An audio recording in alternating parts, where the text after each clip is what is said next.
Welcome to the round 5 team sheets video, and also we'll go over my final trades. It's George from Fantasy Take TV.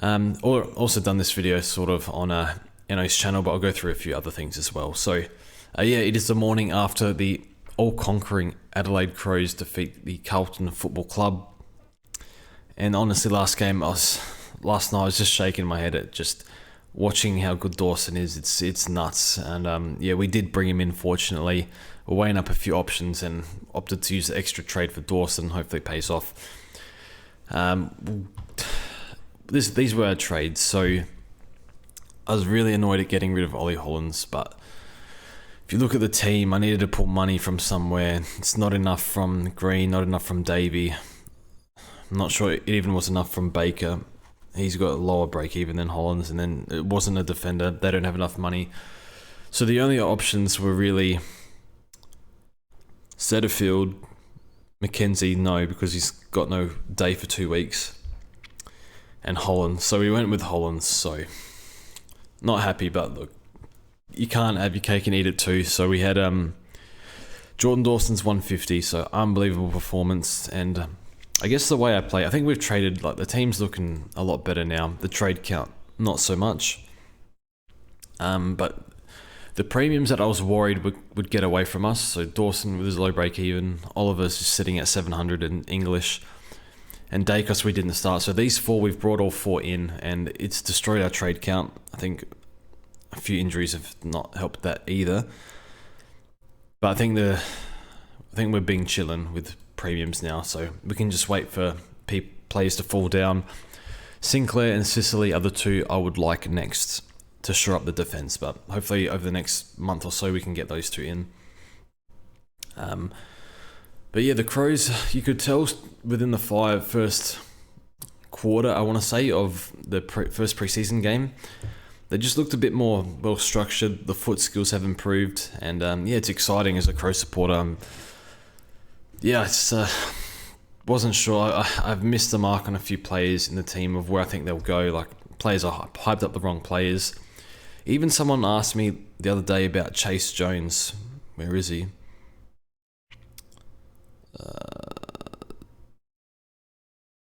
Don't know where he is. Half forward. I think it was more wingish. Chase Jones has gone back-to-back tons, I think, or something like that. I'll bring him in fantasy because he's cheap, but Supercoach is a bit harder to get in. So yeah, I wasn't sure, but yeah, he's looking like he's coming good. Michelini played well. If you had Michelini, robbed of an intercept. Pretty unlucky, but he looks alright. Rochelle, another good game. Miller is getting confidence, which is good. But anyway, that's enough on the Crows. I think we'll just touch on the game really. So yeah, I think Dawson's probably, if you don't have Dawson, he might be gone now, but he's still going to have a low break even. So not against getting him in if you have a path, but it's pretty tough now, I think. But yeah, a bit lucky with the timing. I had to get rid of Doherty, so brought in Dawson. Doherty was good, I wouldn't have Dawson, so bit of luck there. Laird was good, bounced back, so he's a target for sure. If you had any doubts on Laird, I think now is the time to get him in. He's close to bottoming out. Maybe he'll come down a little bit more, but I think you're going to get, I think his 4-round average is 120 now. So that first round, I think, was a one-off, like 50 in hot weather. It was just a very strange, no stoppages, strange game. So whatever. And then Carlton, I must say, I remember watching Plowman a few years ago thinking, how was this guy on a list? And his depth, obviously, now, but had the McGovern late out. And yeah, he's, I don't know, they can't put him in the 22, I think. He had a bit of a howler. Walsh was back, which was good. He looked alright, kicked a nice goal. Hewitt's, I think Hewitt's playing through injury and limited preseason, so he's struggling a bit. Is he an option later in the year if he comes good? Probably not, but he could be very cheap, so he's capable. And Ollie Hollands, yeah, I hated trading Hollands, had no intention of it, but just circumstances. So he was good. He'll continue to hold his spot. He'll be a good one. And yeah, that's the Crom versus Carlton game. Oh, just quickly, Adam Sard, hamstring tightness. A few people went Sard in Discord. I think we were saying he's missed 2 games in 7 years, and probably the week where he's the most brought in player in his history. he has hamstring tightness, so very, very stiff, like insanely unlucky. But if it's like 1 week, it's probably a hold. Freo versus Gold Coast. A few nice ins for Freo in Wagner and Sturt. Looks like Wagner is in for Wilson. Tabner is out for Sturt. So they are both base rookies. So the only way I'd go early on Wagner, which is still far too risky, is if you're facing a donut down back. Like you got a Day, you got a Doherty, you got a Chester Constable, that sort of setup. That's the only way I would go Wagner, because you need points now. Named off halfback, he can play halfback or wing. But yeah, I'll definitely target these two and see how they go over the next 2 weeks. Looking at the Gold Coast Suns, Holland's omitted. I think he's playing out of position. Like they're playing him wing, I think. Supposed to be a midfielder. Maybe played half forward, I can't remember. Fiorini's in, which is weird. Maybe that hurts others. Interesting that they're playing him. Constable extended bench, so hopefully he comes in, makes some money for us or something.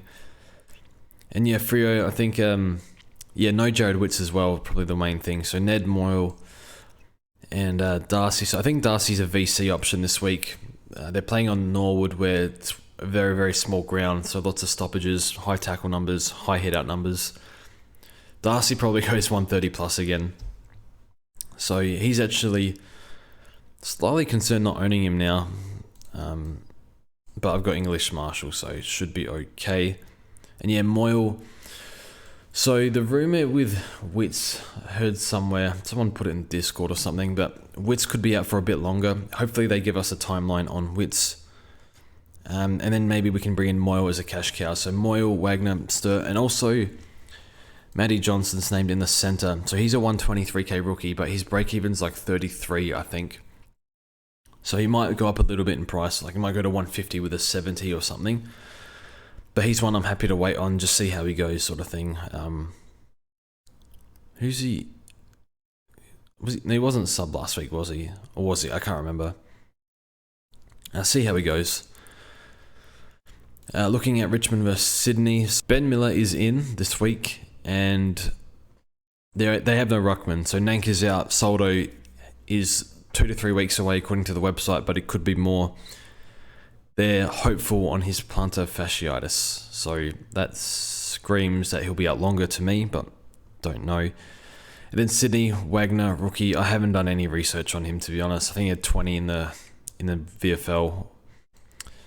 McLean in and Roberts. So they've lost Rampy, McCartan, and McCartan. They have no tools. Like, look at this. I wonder if they send like McLean back or something. They got McLean, Amadi, Laddams, McDonald. So I don't know. Lloyd's going to play key position this week. You would think somehow. Bit stiff for Sydney. I think it will be wet tonight. I'm not sure, which is not great. But I think the big one out of here. So Samson Ryan, 150k rookie. I think his break even's 20. He's gone up a bit in price. Now, Damien Hardwick said Miller will be the number one ruck. Now, is he telling the truth? You would think so. So the plan was, I think I did the stream with Enno, we were both going to get Samson Ryan, and now, because we thought he was going to be number one ruck for at least a month or whatever it could be.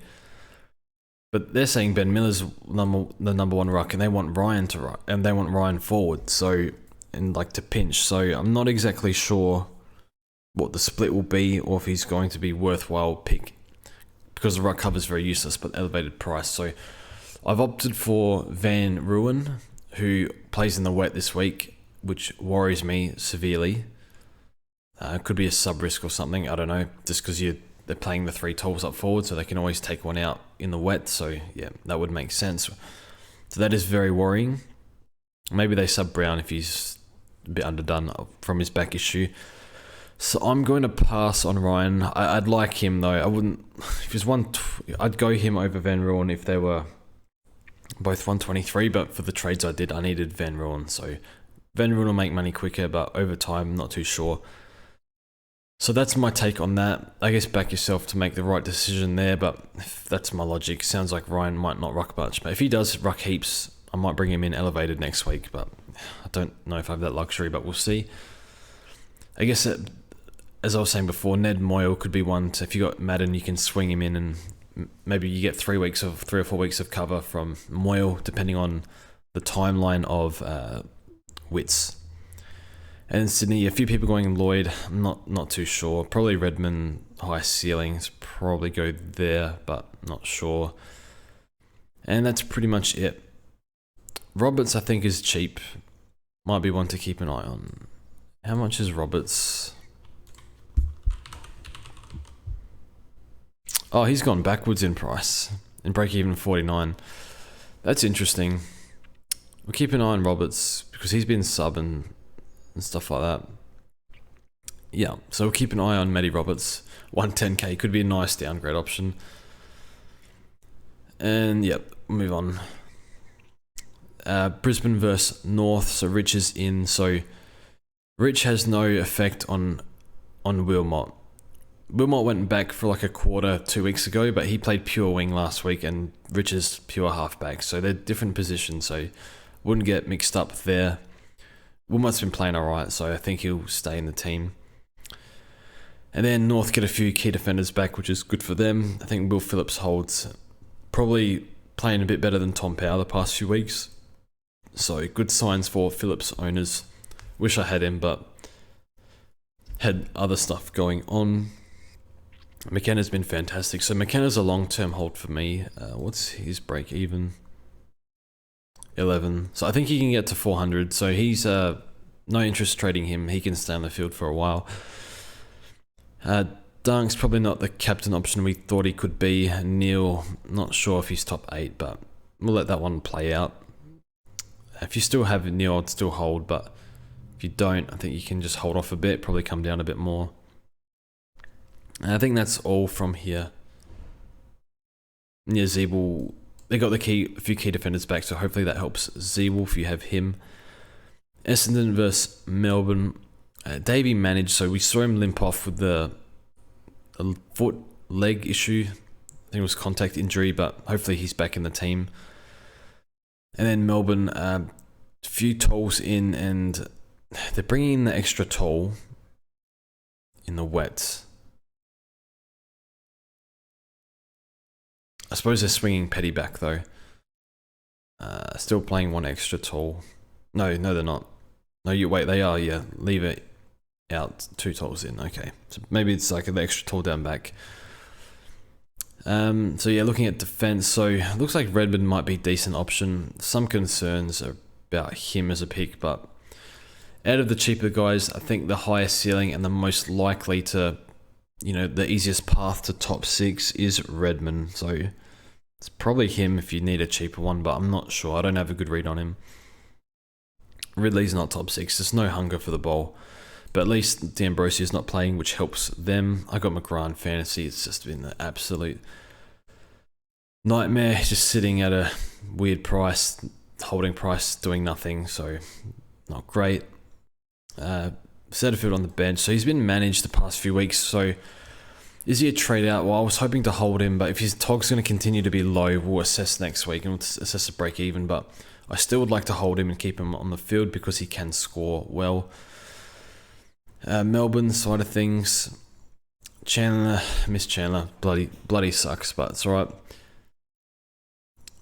McVee's been pretty good, and yeah, Salem's out for a bit longer, so he's been a good pickup for a starting pick.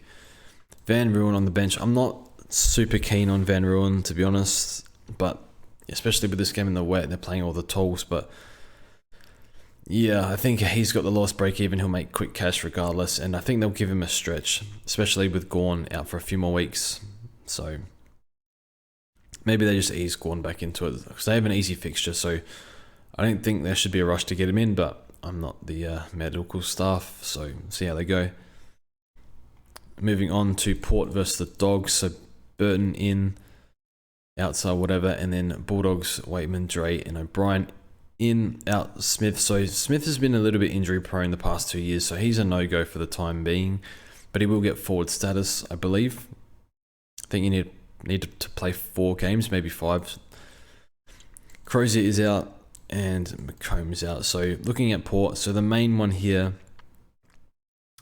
So Butters has had a bump in CBAs, but again, the reason why a lot of people didn't pick Butters was injury prone, limited preseason, so he might be good, he can score, but he's a bit of a stressful own because things seem to go wrong all the time. Dylan Williams named at half forward. I think he'll play back though. That's where he's trained in the preseason. But they are, there's 6 defenders here. Farrell, has he been playing defense, I want to say? I think so. So yeah, I wouldn't be going early on Dill Williams, but he's one you can get a look at next week. Ahead of Bonner, what happened to Bonner? I thought he played some good footy the past 2 years. And then the Dogs, so Richards and Dale, I think they're okay budget options, but I don't think either are top 6 or top 8. Maybe more 8 to 12 range at best. So yeah, if Ed Richards had more kick-ins, I think he'd push it, but unfortunately not. But don't mind him as the most budget option. Bont's been good this year. A few too many clangers. And McRae on the bench. So McRae's just not a preferred starting mid. They prefer Treloar, Libba, Bont, Baz over McRae. I think he's like equal with Baz. So disappointing. So I don't think McRae's top 8 mid. But do love watching him in the midfield. And that's it. So I think this game will be fairly wet. So not great for Liam Jones, you would think. Sunday's games are Geelong versus West Coast. So look at Geelong side of things. So there's nothing really relevant here. And then here, nothing relevant either. I think Cole a bit unlucky. I think Cole might be a trade. It sounds like he's seeing like an ankle specialist or something like that. He's just, could be a while. That's sort of the vibe I'm getting from what they're reporting. But yeah, keep an eye out for news on Tom Cole. But it sounds like it's going to be a while. And yeah, I don't think any of these are relevant.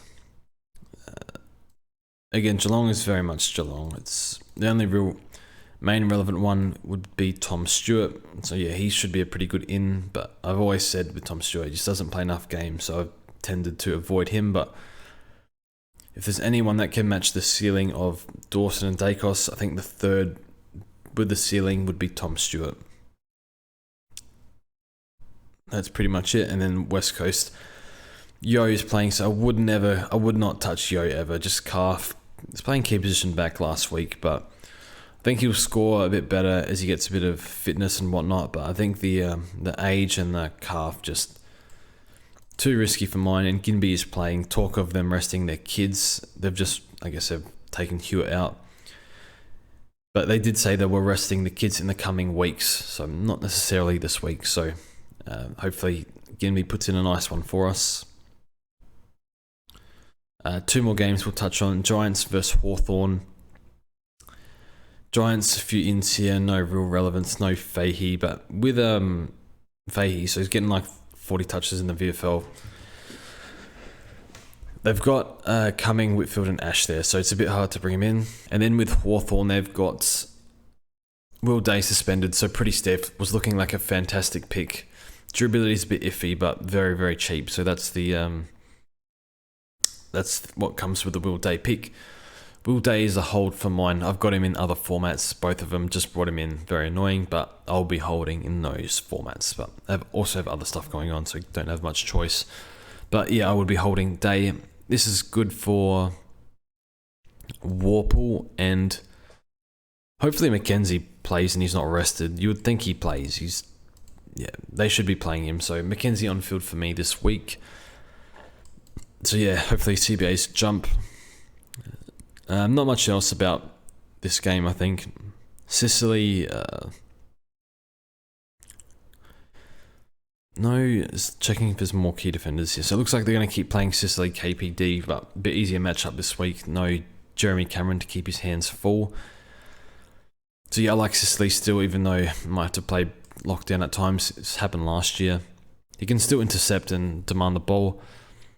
Cog has been a bit disappointing, but the role's still there, so theoretically there shouldn't be enough reason to jump off, but with Cogs there's always a concern of form slumps. But easy matchup for him this week, so definitely hold this week and assess maybe at his last bye round. Callahan was better last week. Still good DT, bad SC though.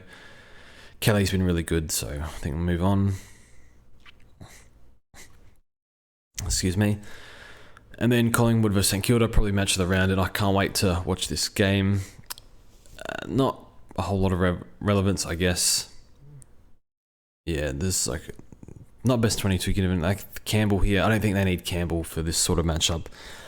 So yeah, McStay rucking with Frampton pinching, I think. So it's whatever. So no relevance here. Dacos might get tagged. So I don't know if it's the right call. Probably take this no C on Dacos just for this week because Ross can tag. So leave that one. And the Saints stock has been pretty good if you started him. Sinclair is one I'll target for sure. Still racking it up. Had one down game, but still got a fair bit of the ball that game. Cam has been a fantastic rookie if you have him. And yeah, Bytel not injured apparently, so that's good for him. Owen's been really good, but still playing more forward. And Steele was back next week, so we'll get a look at Steele, see if he, still playing in a much better team now. See if he's going to go back to 110 plus. If he is, I'll target him. So that's it from me. Thanks for watching, and we'll see you guys in the next one.